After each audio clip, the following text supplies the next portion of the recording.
सुंदरवन कभी एक बहुत खुश जंगल था, जहाँ सब मस्ती करते थे और हंसते थे।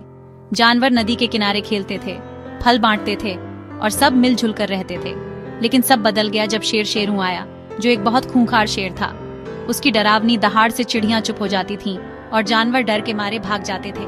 जंगल शांत हो गया, चिंता से भरा हुआ। कोई भी सुरक्षित महसूस नहीं करता था। जानवर छिपते रहते थे, अपने पुराने बेफिक्र दिनों को याद करते थे। कभी खुश रहने वाला सुंदरवन डर की जगह बन गया। हर सुबह जानवर शेर के होने के डर से उठते थे। जंगल एक जेल जैसा लगता था। खुशी की जगह अब हमेशा खतरा रहता था। जानवरों को पता था कि वे हमेशा ऐसे नहीं रह सकते। वे फुसफुसाते थे, हम शेरों का क्या करें? शेर का डर सुंदरवन पर एक काले बादल की तरह छाया हुआ था। जानवर अपने शांत घर को वापस चाहते थे। कुछ तो बदलना ही था। शेरों के लालच ने सब और बुरा कर दिया। वह भूख के लिए नहीं, बल्कि खेलने के लिए शिकार करता था। जानवरों की संख्या कम होती गई और जंगल दुख से भर गया। गजराज, जो एक समझदार हाथी था, ने एक सीक्रेट मीटिंग बुलाई। उसने कहा, हमें कुछ करना होगा, नहीं तो सुंदरवन खाली हो जाएगा। कुछ भागना चाहते थे, लेकिन दूसरों ने जोर दिया, ये हमारा घर है। बूढ़े उल्लू ने एक बहुत मुश्किल प्लान बताया। हर दिन एक जानवर शेरों को दे दिया जाए, ताकि वह बाकियों का शिकार करना बंद कर दे। मन मारकर जानवर मान गए। अगले दिन गजराज और बाकी जानवर शेरों के पास गए। हे राजा, हम आपको रोज एक जानवर भेजेंगे। वादा करो कि बाकी को नुकसान नहीं पहुंचाओगे। शेरू आलसी और खुश होकर मान गया। तब से हर दिन एक जानवर को लॉटरी से चुना जाता था और शेर के पास भेजा जाता था। जंगल सुरक्षित था, लेकिन उदासी और डर अभी भी था। जानवर अपने खोए हुए दोस्तों के लिए दुखी थे। उन्हें लगा कि क्या कोई उम्मीद बची है, लेकिन एक छोटा खरगोश सब कुछ बदलने वाला था। लॉटरी छोटू पर आकर गिरी, जो एक चालाक छोटा खरगोश था। उसका परिवार रोया, लेकिन छोटू ने कहा, चिंता मत करो, मेरे पास एक प्लान है। उसने अपनी यात्रा में देरी की, यह जानते हुए कि शेरू बहुत गुस्सा हो जाएगा।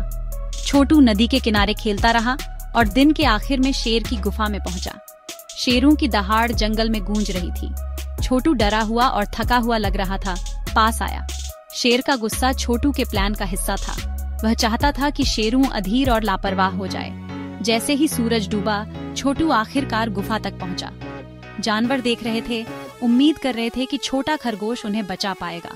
छोटू ने गहरी सांस ली, शेर का सामना करने के लिए तैयार। उसे पता था कि यह शेरों के राज को खत्म करने का उसका मौका था। कभी कभी हम में से सबसे छोटे के पास सबसे बड़े आइडिया होते हैं। छोटू की हिम्मत ने हर दिल में उम्मीद जगा दी। सच्चाई का पल आ गया था। छोटू ने गुस्से में शेर के सामने झुककर कहा, मुझे माफ करना हे राजा, मुझे देर हो गई क्योंकि एक और शेर ने मुझे रोक लिया था। शेरू गरजा, एक और शेर मेरे जंगल में? छोटू कांपते हुए बोला। उसने खुद को असली राजा होने का दावा किया और बाकी खरगोशों को अपने पास रख लिया। शेरू घमंड में अंधा होकर चिल्लाया, मुझे इस ढोंगी को दिखाओ। छोटू ने चेतावनी दी, वह ताकतवर है और एक पत्थर के किले में रहता है। शेरू दहाड़ा, मुझे अभी उसके पास ले चलो। शेर गुस्से से भरा हुआ ने खरगोश की कहानी पर कभी सवाल नहीं उठाया। छोटू का प्लान एकदम सही काम कर रहा था। वह शेरों को जंगल के अंदर तक ले गया। जाल बिछा दिया गया था। छोटू शेरों को एक पुराने गहरे कुएं के पास ले गया। छोटू फुसफुसाया, आपका दुश्मन अंदर छिपा है। शेरों ने अंदर झांका और अपनी ही परछाई देखी। उसे दूसरा शेर समझकर उसने चुनौती देते हुए दहाड़ा।